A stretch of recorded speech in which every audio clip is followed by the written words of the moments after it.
Bismillahirrahmanirrahim. Assalamualaikum warahmatullahi wabarakatuh.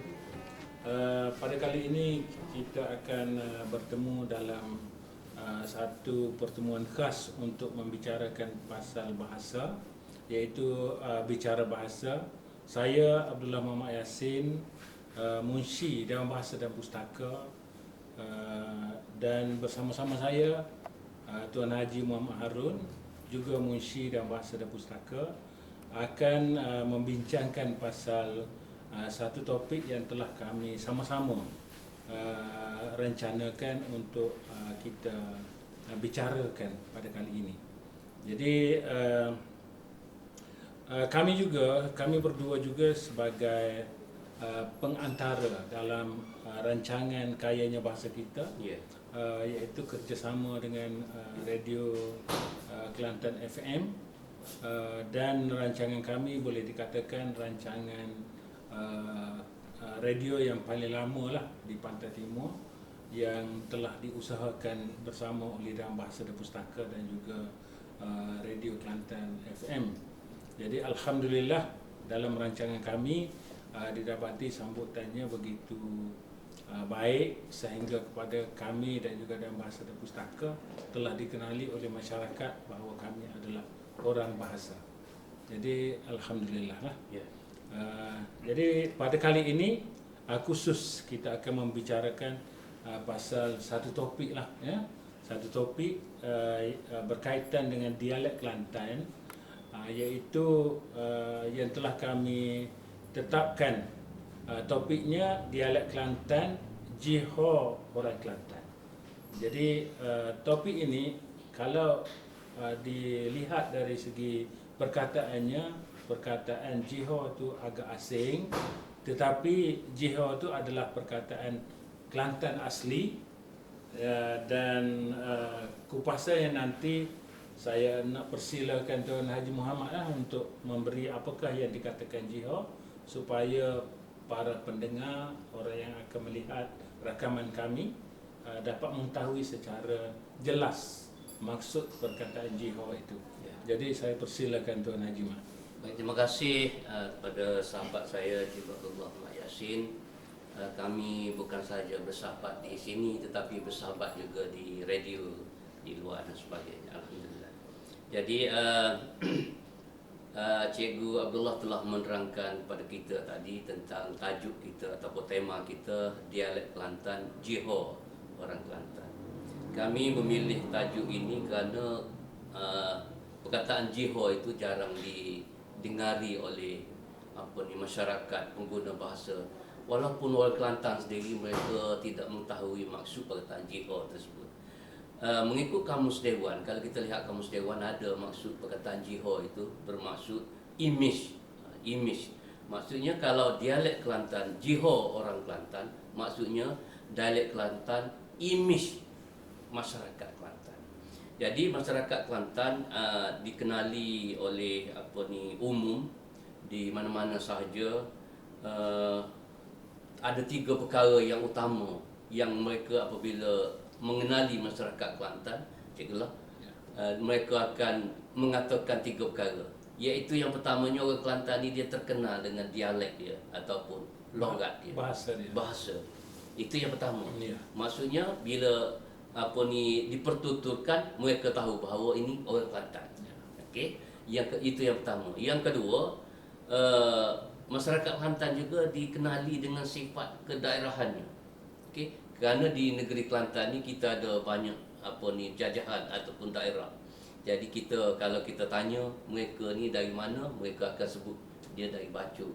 Okey, mereka ni dari Pasir Putih, mereka ni dari Pasir Mas, dari Gua Musang dan sebagainya. Jadi sifat kedaerahan itu menyebabkan orang Kelantan itu dikenali oleh masyarakat luar.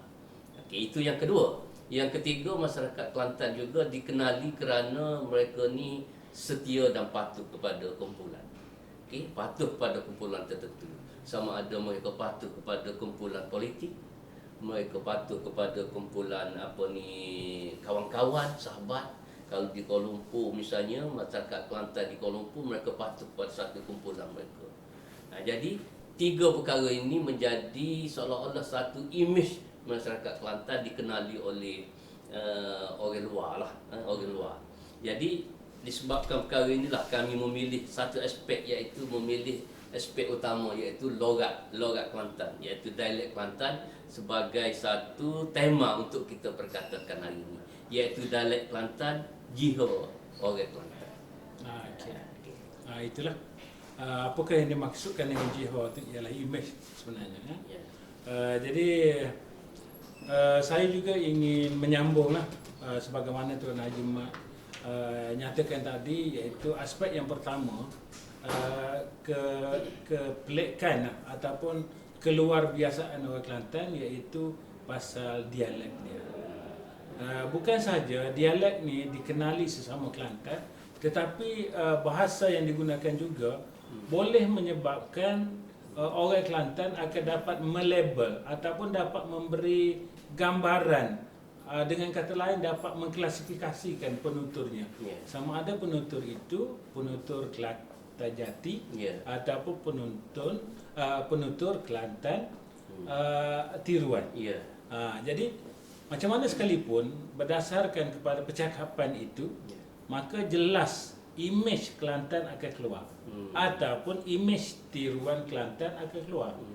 Jadi aspek bahasa yang digunakan dalam dialek Kelantan ini sebenarnya banyak perkara yang telah menjadi rantaian penilaian kepada sesama Kelantan untuk menilai. Jadi saya orang Kelantan, saya akan menilai. Katakanlah Tuan Haji Mat cakap, saya akan kata Tuan Haji Mat ni sebenarnya Kelantan asli. Kemungkinan juga saya jumpa dengan orang lain bercakap. Ada beberapa perkataan sehingga kepada saya kata, oh dia ini celupan Kelantan, bukannya Kelantan asli. Jadi inilah yang dikatakan taksubnya orang Kelantan, sehingga membentuk jiwa dia ke arah melahirkan satu imej bahawa oh ini Kelantan. Kalau bahasa Inggeris dia kata Kelantanis. Bila Kelantanis ni menunjukkan aslinya Kelantan. Kalau tidak Kelantanis tu berarti kemungkinan orang Kelantan kata Kelantan celup. Itu. Okey, silakan. Jadi daripada kupasan Cikgu Abdullah tadi berkaitan dengan dialek Kelantan. Saya nampak satu perkara yang orang mudah kenal orang Kelantan bercakap ni ialah kerana penukaran huruf ataupun sebutan. Misalnya orang Kelantan ni apabila huruf dia AN belakang tu, misalnya perkataan ikan. Orang Kelantan tak sebut ikan, dia akan sebut ikan.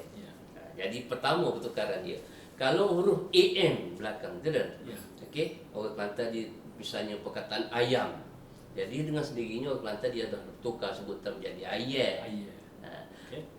NG misalnya, ENG, kan? Contohnya perkataan palang, dia jadi balai. Jadi seolah-olahnya pertukaran sebutan ini menyebabkan masyarakat luar tahu, oh ini sebutan orang Kelantan. Ini salah satu ciri lah. Jadi itulah yang dikatakan dialek itu menggambarkan imej ataupun jiwa Kelantan. Kemudian satu aspek lagi, iaitu aspek imbuhan. Sebagai contohnya aspek imbuhan dalam dialek. Jadi misalnya perkataan membeli. Perkataan membeli bagi orang Kelantan tidak ada imbuhan me. Jadi kalau kita tanya nak ke mana-mana, dia kata nak pergi beli. Jadi nak pergi membeli sudah tidak ada. Dia akan perkataan beli itu dia tambah satu B kecil di depan, seolah letak sedik depan, dia akan jadi beli, nak pergi beli. Jadi ini juga menggambarkan bahawa imej dialek itu tersendiri, tidak sama dengan dialek-dialek lain. Jadi kalau dialek lain, saya ingat tidak ada B, orang putih kata double B di depan tu, tapi Kelantan double B itu ada. Unsur tasdik tadi. Untuk unsur tasdik. Jadi nak pergi beli. Jadi inilah satu ciri. Sama juga dengan kata depan.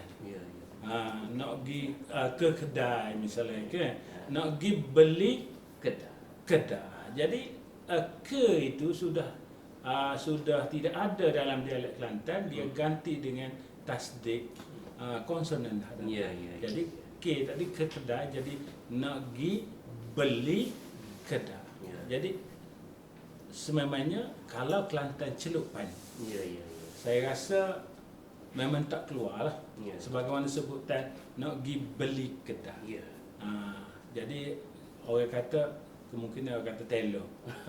Telo lah. Telo tu menggambarkan tidak aslinya Ya. penyebut. Itu dua ciri ya. Satunya yang akhir perkataan yang berakhir dengan n, Ya. am dan ng. Dan satu lagi tu imbuhan. Hadapan diganti dengan tasdik pada konsonan. Satu aspek lagi, Cik Lah. Ya. Saya lihat apa ni unsur ganti nama diri. Dalam dialek Kelantan, unsur ganti nama diri ni apa ni lebih daripada bahasa standar. Malah apa ni kalau kita boleh lihat imej masyarakat Kelantan melalui dialek penggunaan ganti nama diri sangat baik. Kerana unsur penggunaan kata ganti nama diri bagi orang Kelantan ni dia agak lembut, agak merendah, menghormati dan sebagainya. Contohnya kata ganti nama diri pertama itulah. Dalam dialek Kelantan ni dia guna orang, dia guna hamba, dia guna kita. Okey. Jadi unsur-unsur ni jarang sekali orang Kelantan menggunakan perkataan aku untuk bercakap. Okey, jarang sekali. Jadi unsur-unsur gini nampaknya memang imej orang Kelantan dia agak berlembut, agak menghormati masyarakat yang masyarakat lebih tua ataupun lawan bertutur dia. Jadi itu dari segi kata ganti nama diri. Ya. Itulah yang dikatakan ada pendapat, ada kata-kata daripada orang luar Kelantan. Ya. Dia kata orang Kelantan itu telah melanggar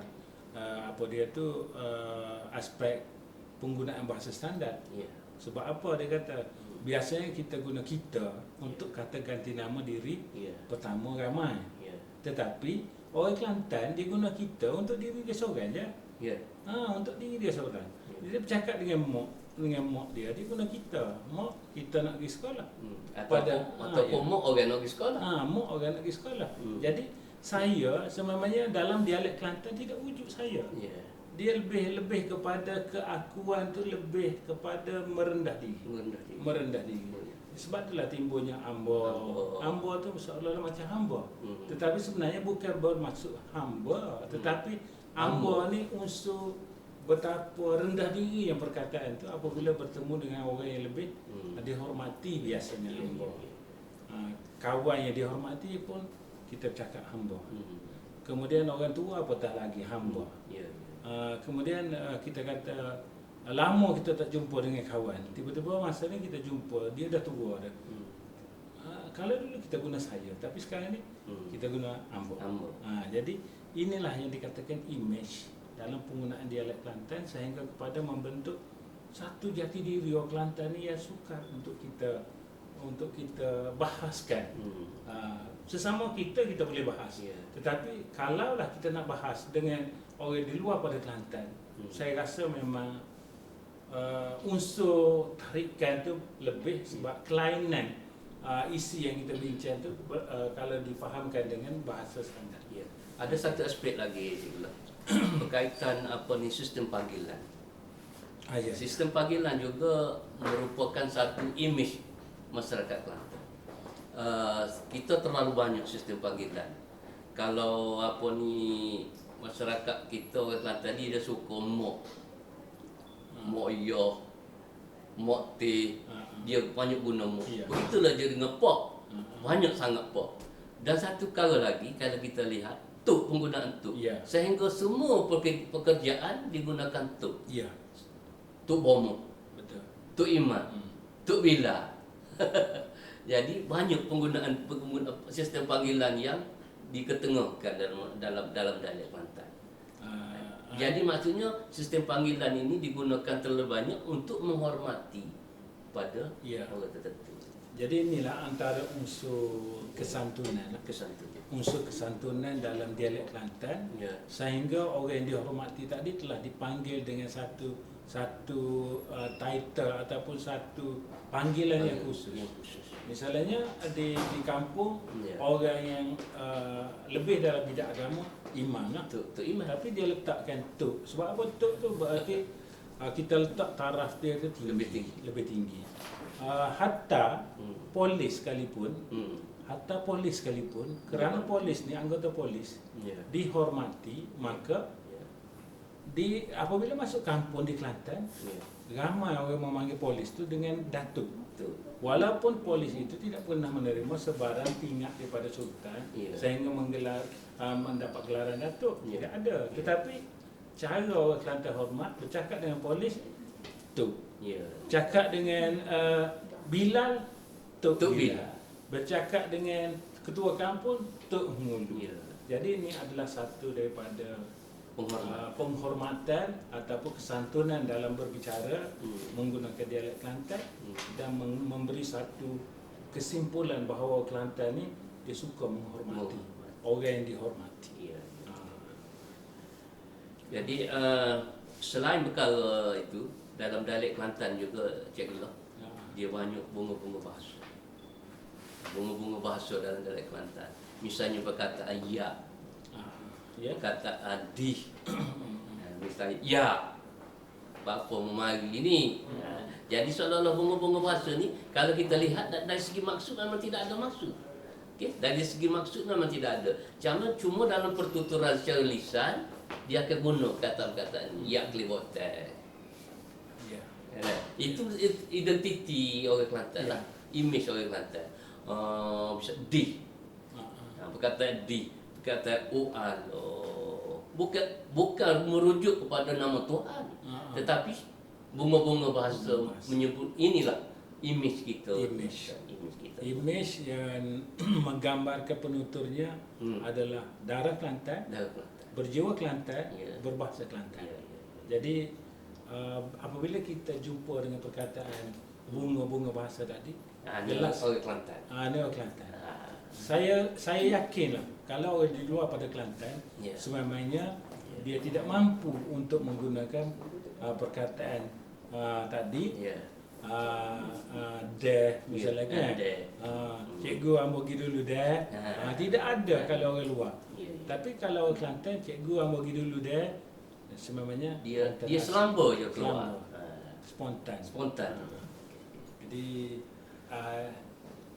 keistimewaan bahasa Kelantan ataupun dialek Kelantan yang menjadi gambaran kepada orang Kelantan. Jadi kita pun rasa macam banyak lagi unsur yang kita nak bicarakan pasal dialek ni, dan kita sekarang ni pun sentiasa dirujuk oleh mana-mana pihak untuk mendapat maklum balas pasal dialek Kelantan. Maklum sajalah apabila kami Tuan Haji Mak saya diberi tugas sebagai Munsyi Dewan, apatah lagi bukan sahaja bahasa standard tetapi juga bahasa Kelantan menjadi rujukan juga. Jadi yang itulah, inilah peranan dai bahasa, bukan sahaja bahasa standard tetapi bahasa dialek pun kita kena akuilah bahawa kita boleh dirujuk. Okey. Saya ingat sekadar itu sajalah. InsyaAllah sambungan topik akan akan kita buat lain kali lah ya. Mungkin dalam tema lain lah. Dalam tema lain tetapi berkisar pasal dialek. Okey. Terima kasih. Assalamualaikum warahmatullahi wabarakatuh.